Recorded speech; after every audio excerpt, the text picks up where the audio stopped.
Elizabeth Smith representing Sisters Laying Down Hands. We're out here doing this wonderful, I know you can't see it, but we're on this bench that was dedicated to Sonia Sanchez.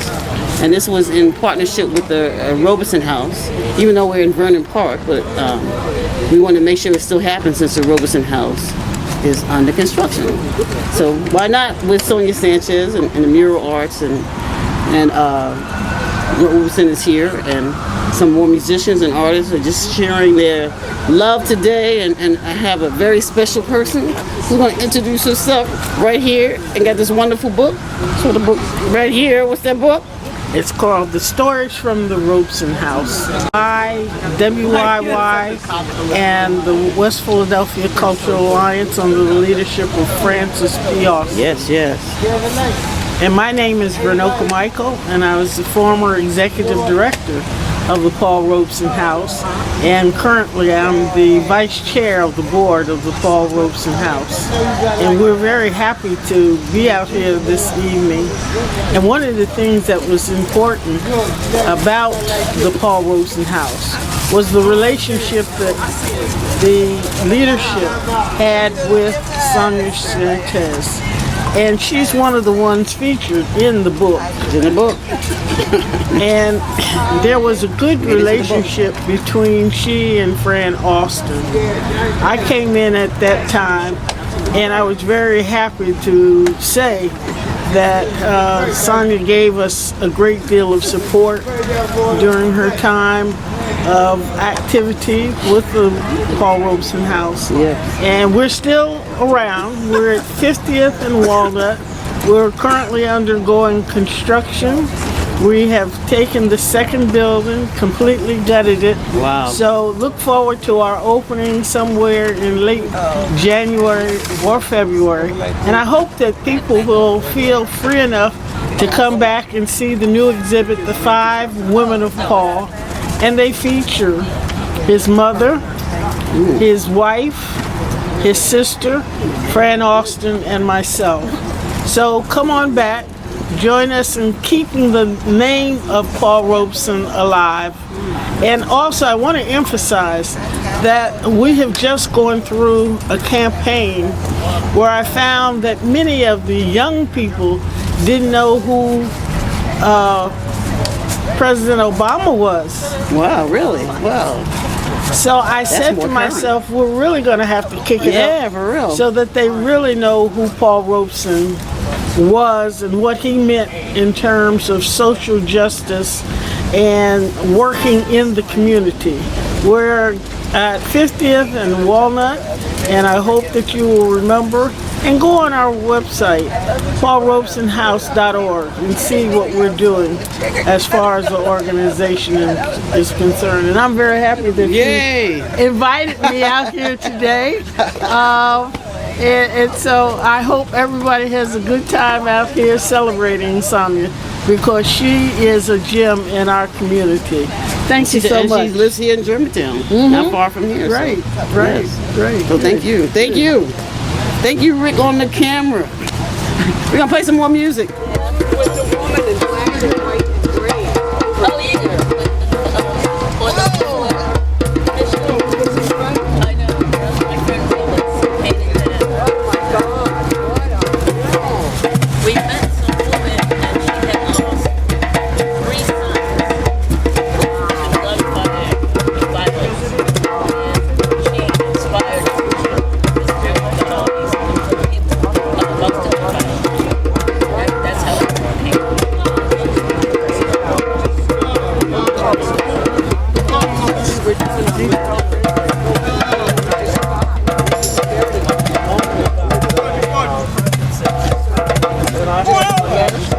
Thank you.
However y'all feel.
All right. That's all right. All right. I am sitting here wanting memories to teach me to see the beauty in the world through my own eyes. I am sitting here wanting memories to teach me to see the beauty in the world through my own eyes. You used to rock me in the cradle of your arms. You said you'd hold me till the chains of life were gone. You said you'd comfort me in times like these, and now I need you, now I need you. And you are gone. I am sitting here wanting memories to teach me to see the beauty in the world through my own eyes. Since you've gone and left me, there's been so little beauty, and I know I saw it clearly through your eyes. You know the world outside is such a cold and bitter place. Here inside I have few things that will console. And when I try to breathe above the storms of life, then I remember all the things that I was told. I am sitting here wanting memories to teach me to see the beauty in the world through my own eyes. I am sitting here wanting memories to teach me to see the beauty in the world through my own eyes. I used on the things that made me feel so wonderful when I was young. Think on the things that made me dance, made me laugh, made me sing. I think on the things that made me grow into a being full of pride. I think on these things, for they are true. I am sitting here wanting memories to teach me to see the beauty in the world through my own eyes. Now you are gone, I know that you are with me. You are the voice that whispers all I need to hear. I need a please and thank you, and a smile will take me far. I know that I am you and you are me and we are one. I know that who I am is numbered in each grain of sand. I know that I've been blessed again and over again. I am sitting here wanting memories to teach me to see the beauty in the world through my own eyes. I am sitting here wanting memories to teach me to see the beauty in the world through my own eyes. I am sitting here wanting memories to teach me to see the beauty in the world through my own eyes.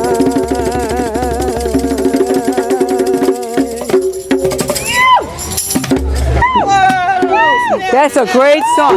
That was written by Zay Barnwell. We gotta credit her. You say Barnwell. You know. He's here.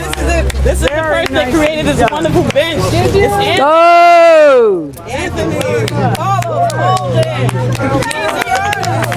This is his wonderful work. Oh my God, this is him. I love it.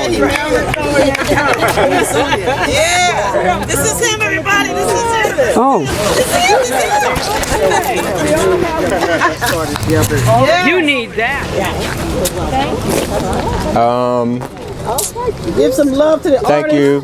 Anthony Carlos Thank you. Molden.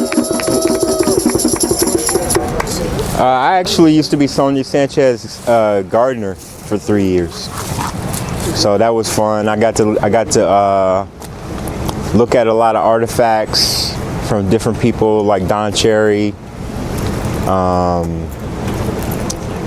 You know, just like pianos and sculptures from Elizabeth Catlett and books that she wrote, like the original copies and stuff like that, and a lot of great stories about everything from the Black Panthers to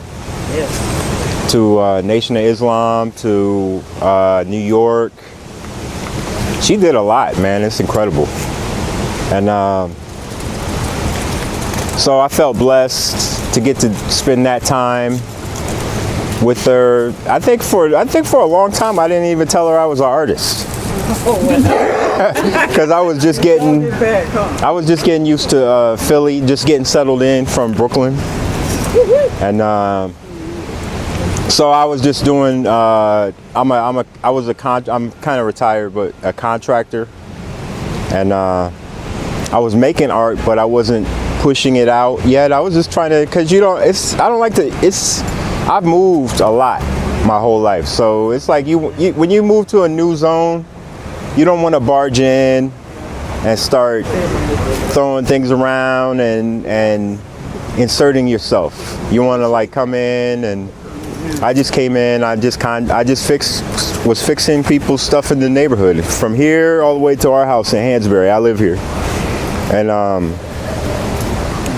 just meeting people, working in Kensington with those people a lot. Me and Ursula did that, my partner, and then I love Philly. Like, you'd have to pay me a lot of money to move back to Brooklyn or anywhere really, because I love the community here. I love how I became part of the community here in an organic way. And because even though I met people through Ursula, in Philly, that doesn't just give you the in. People still like, okay. And you have to just kind of let people see who you are on your own. So I enjoy, that's the way I'm like, that's the best process to me. New York is an artificial process. It's like, you can be from there and still not get anywhere because you don't know certain people. And then your friends, your community is always distant in some way because everybody's just trying to make sure they have rent, and you get sick 1 week and you're messed up for like a year, monetarily. So it's like, and then when they start making money, they just kind of like try to leave where they were behind a little bit. I don't like any of that process. So when I came here, it was a relief. And it was very aggressive here. You know, Philly was really raw, super raw when I first got here. I got here in 2016. And even in my neighborhood, there was guns every night over on our block. Guns every night, stuff like that. But I grew up in LA in the 80s, so I was fine with, I was okay, you know. And as long as I'm where my people were, and that was important to me too, to make my last stand where my people are, where my people, you know, the people that I come from are, and a real black community, you know, whatever way it is. And so that was important to me in moving here.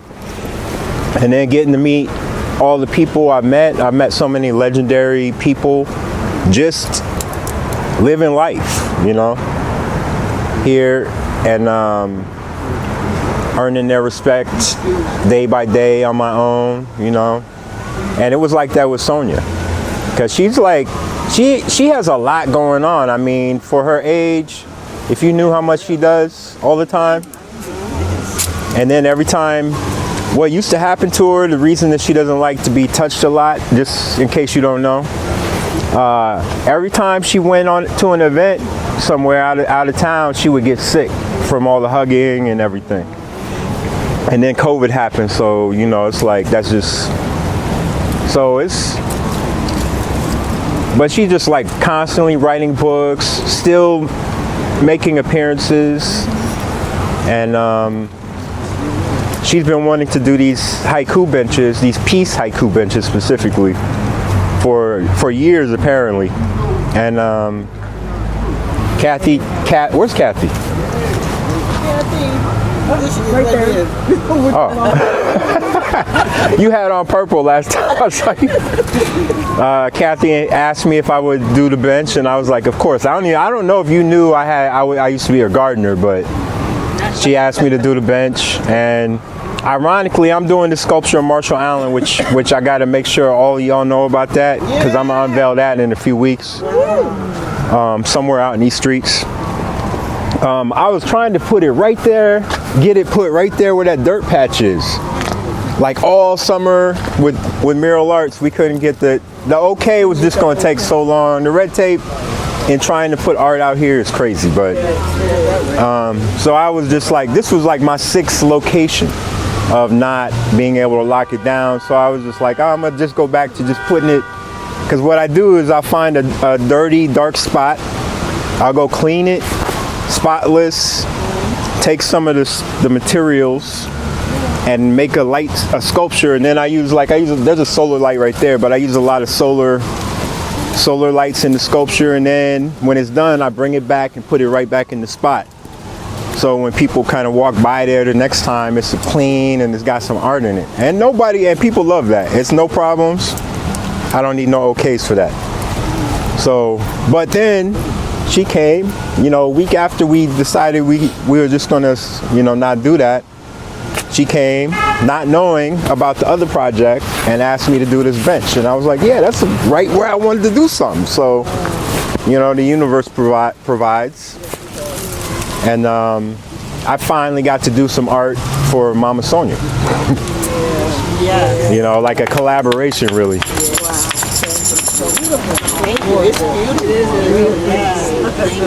It was fun too, because I met a lot of these brothers in the park. Yeah. Because I just came in my coveralls. Frankie Beverly had just died, so I came. I was real sad. I cried on this bench before I took it apart. And had my boom box. I was just bumping it real loud. And then I just started dismantling the bench. And then I carried it home, because I don't know why. Ursula had just went on tour, and I could have arranged for a van and everything, but I just carried it all the way to my house. I made 2 trips, carried it. Wow. And it was dark when I came back, finished, and then I just taped it off. And everybody they was all wondering what happened to the bench. Then 3 weeks later, I brought it back in the middle of the day, still bumping music. And I put it back together while they was all out here chilling. So, and then we started meeting. And they're like, oh, okay, bet. And then I installed that book box the next day. That's Felix St. Fort's book box. No, that's Nomad Face. Okay. Oh yeah. Who did? Oh, by the way, I hired him to do the writing. He did the lettering. I could do lettering, but I'm not trying to do that. I just want to paint. So he's a writer. He's a graffiti writer. So I hired him, and we're brothers, you know, close. Yeah. And you know, it's like we shared the wealth and shared the work. It's beautiful. Thank you so much. Thank you. And the book box was just an added pleasure, you know, because I didn't even know that was going in until I was almost done. It makes sense. It totally makes sense to do this. You know what? We do have fan books at Johnson House on the history. They're free. We would love for you to contribute to the. Okay. Thank you, Anthony. Thank you. Thank you. He's also George Floyd's cousin, by the way. No, I'm my sister-in-law is George Floyd's aunt. Okay. She's married to my brother. Got it. So his family's still family. Yeah. Yeah, I've known her since they've been together since the late '80s. Her and my brother. Oh wow. So we've been, you know, and she's great. Okay. She's great. She wrote a book, Lift Your Voice, about growing up. She grew up, you know, her family, they were sharecroppers Really? in, I believe, Alabama. Okay. All right. So her family were sharecroppers, and then they moved to Iowa. That's where I was born. Okay. And that's where she met my brother. Got it. I grew up in LA, but my family's from, or my brother's, my mom's from there. You all said that you moved stuff. around a lot. Yeah. Yeah. You relate to the moving around a lot. The story's too long. I don't even like telling my life story anymore. That's all right. It's gonna be a It's movie. too jump aroundy and all Not a that. movie, Rick. Too many twists and turns. So you talk a little bit about the Johnson House, which is at straight down this way, 6306 Germantown Avenue. It is a house that a lot of folks for years, just drove on by, walked on by, and come to find out it was and is a station on the Underground Railroad. Now the house was owned by a family of white Quakers, second generation, and to show about the first generation, but second generation were abolitionists. Even as I say that, there are things that we have to understand about the Underground Railroad. So let me ask you, if I say Underground Railroad, you say? Harriet Tubman. Thank you. If I say Underground Railroad, you say? Harriet Tubman. Harriet Tubman here. Third time. If I say Underground Railroad, you say? Well, unfortunately, even when I worked there, I was at this point Harriet Tubman and Quakers, okay? So what's interesting, here comes Connie Swinson. Yes, you can take my place. Connie Swinson is the executive director of the Johnson House. So I just got here. So Connie is all that and more than chips when it comes to telling this story. So just let me just go on to say that there's much, much more to that story, and the best way to gain more knowledge about that is to take the tour of the Johnson House, all right? So the hours are but you have to go in to the website. Go on our website. Who's that speaking that's not on the mic? Who's that? Oh, that's Connie. Connie's a. I can hear Jackie. She can hear me. Oh, I know. Rick put the mic on me. No. Okay, so the hours are. It's over here. You want to go on our website. It's real easy. We have a downloadable application. You basically just say, I want to come on this day. You give your basic information, how many you think are going to be in your group, and the time slot that you want to come. It's that easy. It's easier to do it that way than to call our office, because the person that schedules the tours is only there 3 days a week, and she will call you back to let you know that she got your request. Okay? So, and that's johnsonhouse.org. And I just want to add that how many of you participated in Juneteenth up this way? How many have not? You're missing. You're missing. You're missing. Yes. Connie Swinson has been doing this for some time now as a street festival. And just so you know, with respect to the story of Juneteenth, we had Ron Brown, who really lifted this story of Juneteenth. And one time I thought the year was when we had the first program was 1999. Connie said, no, it wasn't. It was 1998. Because Connie keeps everything, okay? So the point here is that you would learn quite a bit about this house that was owned by a family of white Quaker abolitionists, second generation. And that had to do with the mother, okay? Yes. Her name was Jeanette Rowland Johnson. And she was not only a Quaker, the religious society friend, she was a member of a group called the Hicksites. And the Hicksites were known as a sect or a group among the Quakers who were anti-slavery. Progressive. So if I were to say John Woolman, all right, or Benjamin Lay, these are folks that would go in a Quaker meeting talking about slavery's wrong. Take out a dagger, do something like this. Something would pour out. It was vegetable juice or something, but it was red, okay? So the point is that it took them a long time, meaning the Quakers, along with other religious groups, to finally look at what was happening to African people with respect to enslavement. So when you are going to go for this tour, you're going to hear some of those stories. So the other name that I was hoping somebody would say was William Still. So if I say William Still, hey, it's going to be like, yeah, what about him? Okay, well, what about him is that he knew members of their house, and he is known as the father of the Underground Railroad. And let me put it this way. He was born free, but his mother and father had been enslaved. The father was able, through maybe a special skill of some kind, to secure his own freedom. He moved on. The mother at that time, she and the father had 4 children. The mother made an attempt a couple of times with all 4 children to run away. Didn't work, okay? So she decided to take her 2 girls with her in terms of safety, sexual safety. One was a baby, and leave the 2 boys, Levin and Peter. And if you want to know more of the story, you got to come to the tour. But what I do have would be just a few things that I was able to pull up. So I don't think I have enough for anyone. Okay, thank you. But we also have a component piece to the story of the house. I'm just going to hold this part. I'm going to hold this part. Yeah, here's someone. Would be that as we're talking about that particular story, we're also looking at what the Johnson House has, which is the Center for Social Advocacy. So if you haven't been to any of the Juneteenth programs, that's an opportunity to listen to the lectures of people on various topics. Incarceration of women, prisons, and some of the social issues that are impacting the lives of black folks in particular, and others as well.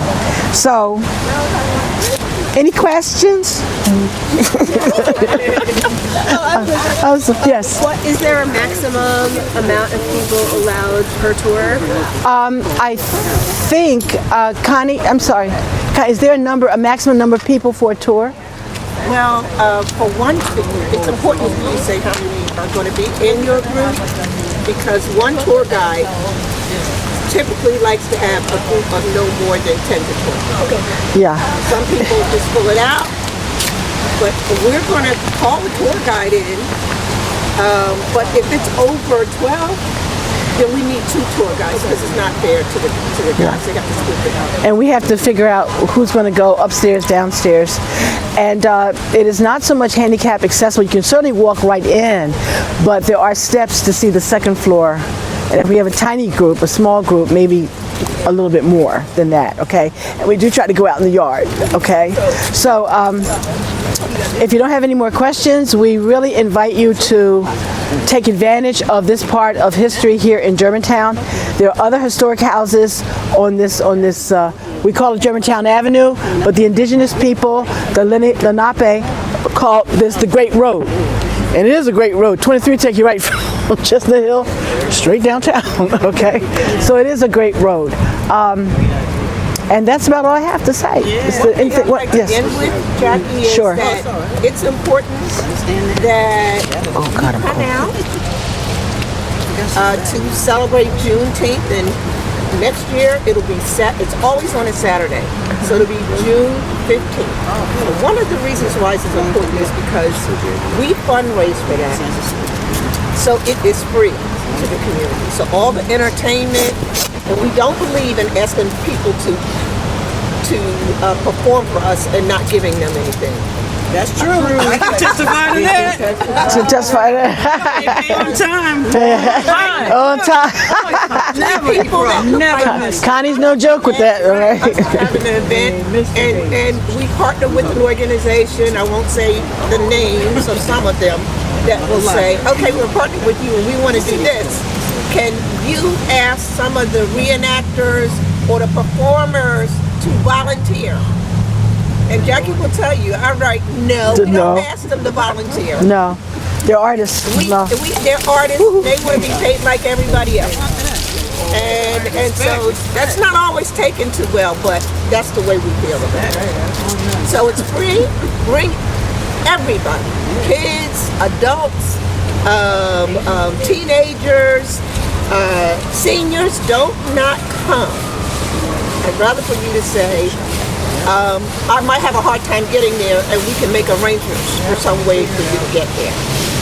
Okay, then you not to come, and we have plenty of tables and chairs for you to sit down if you get tired. Yeah. All right. And you'll love it. And businesses, vendors. Last year we had 120. We turned away. We had 330 that registered, but all we could accommodate in that space was 120. And so this gives people who have small businesses an opportunity to make money. We want to empower our community. So that's the reason why we do what we do. And that's enough thanks for us. Okay. Okay? So thank you for your time. Thank you.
Micah, can we get you on the mic? Micah on the mic. Can you speak a little bit? Represent the Robeson House too?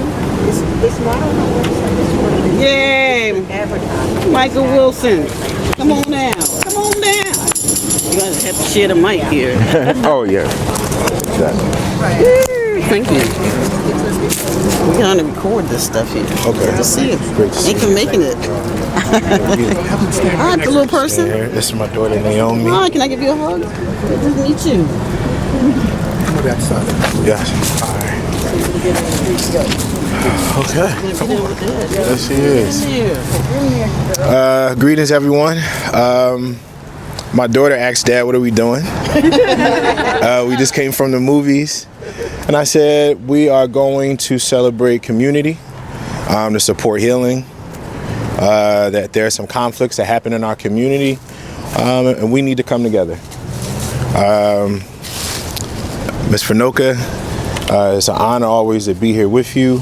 I serve on the Arts Council, and we are following the leadership of the Robeson House.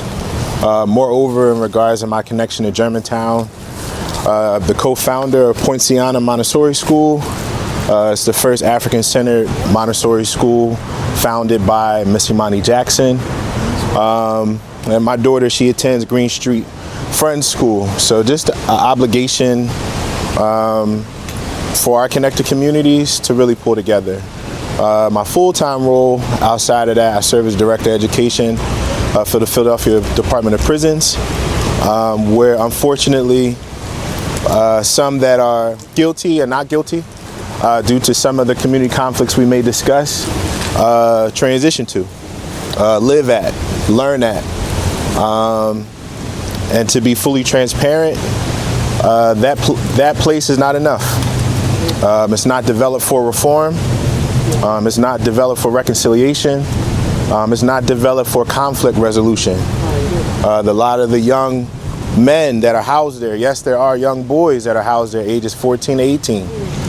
For some of the most controversial happenings in our community, the things that they share with me, Mr. Wilson, Micah, Baba, if we've been able to learn some of these things and have these conversations, I may not be here.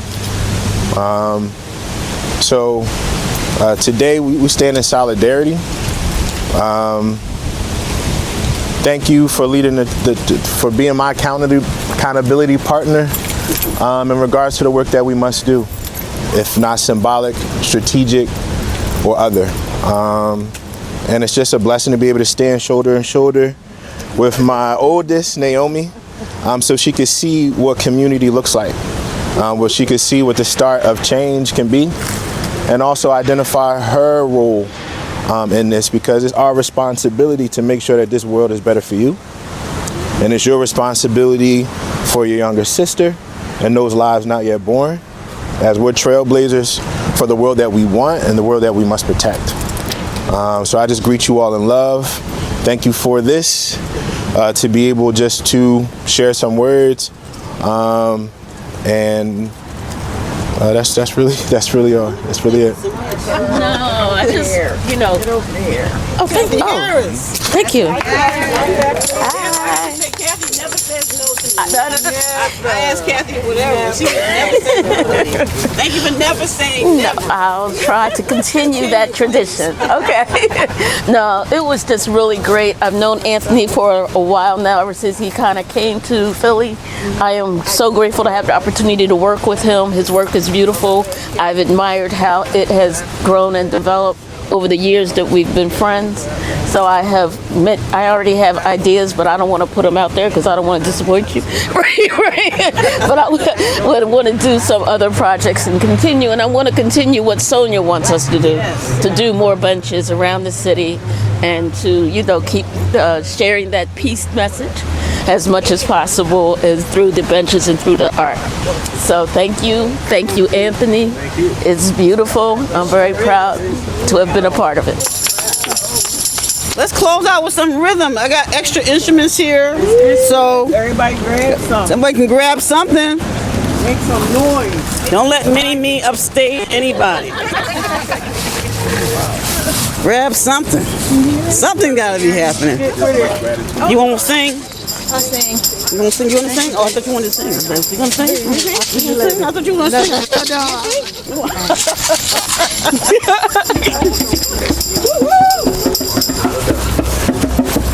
You wanna say something? You want to sing? Oh, you got at least you got an instrument. Okay, I really like this bench. I love it. Right?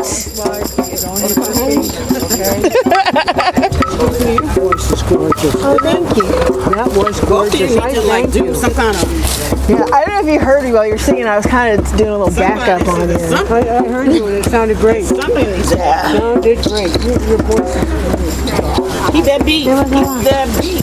Keep that beat. I like that. Keep that beat.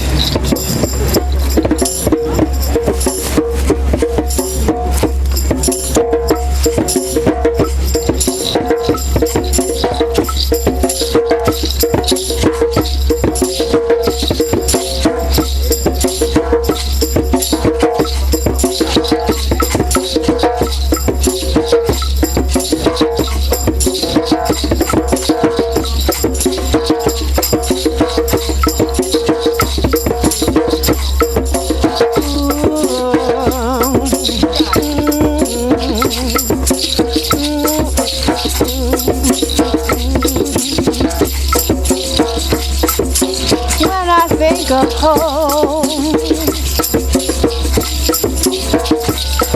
I think of love and understanding.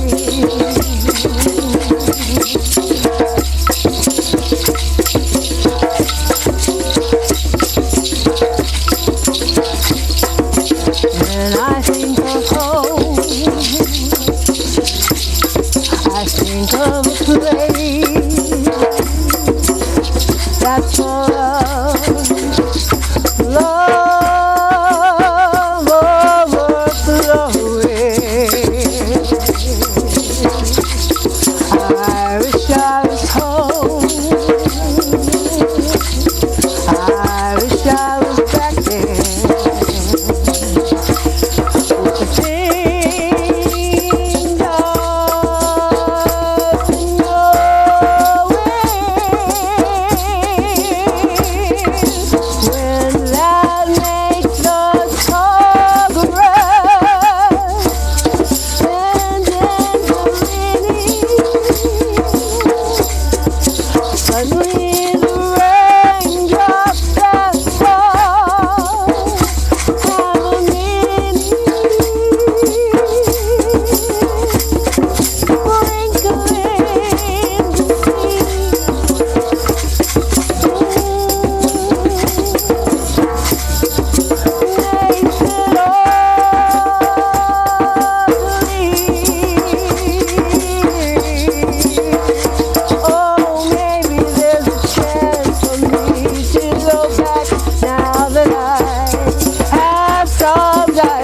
It sure would be nice to be back home where there's love and affection.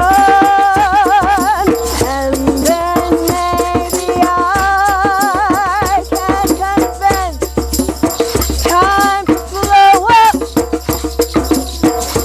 giving me enough time in my life to grow up. Time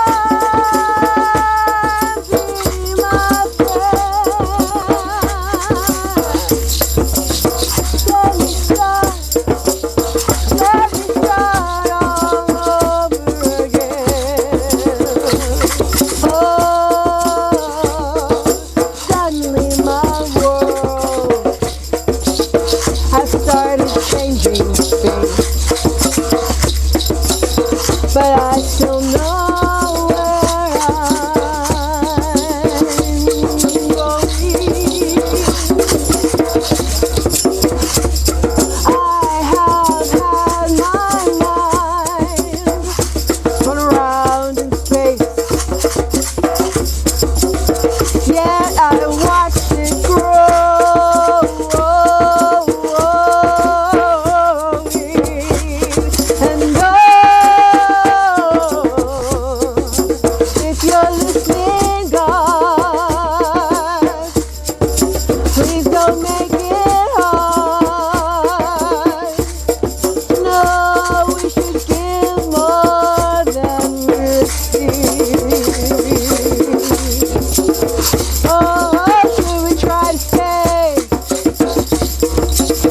Or should we run away?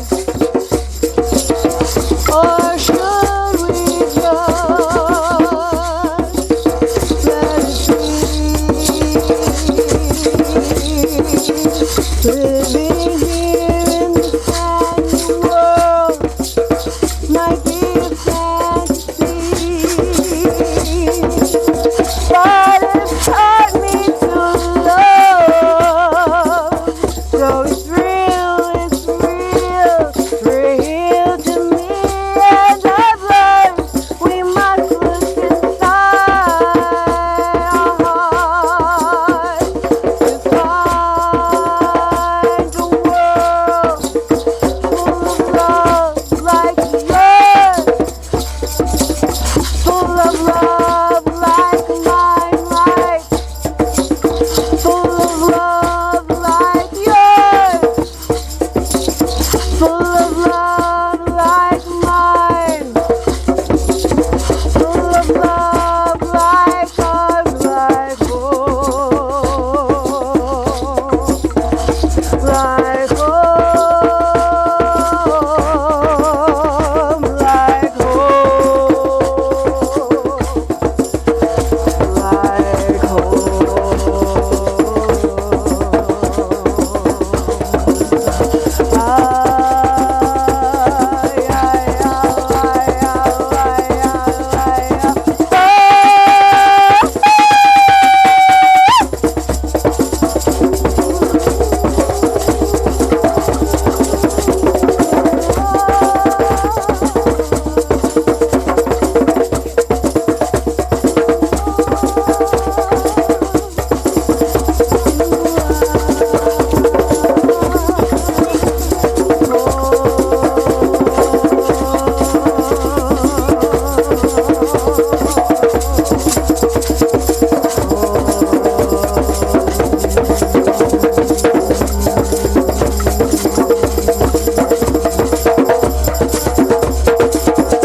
Thank you! Thank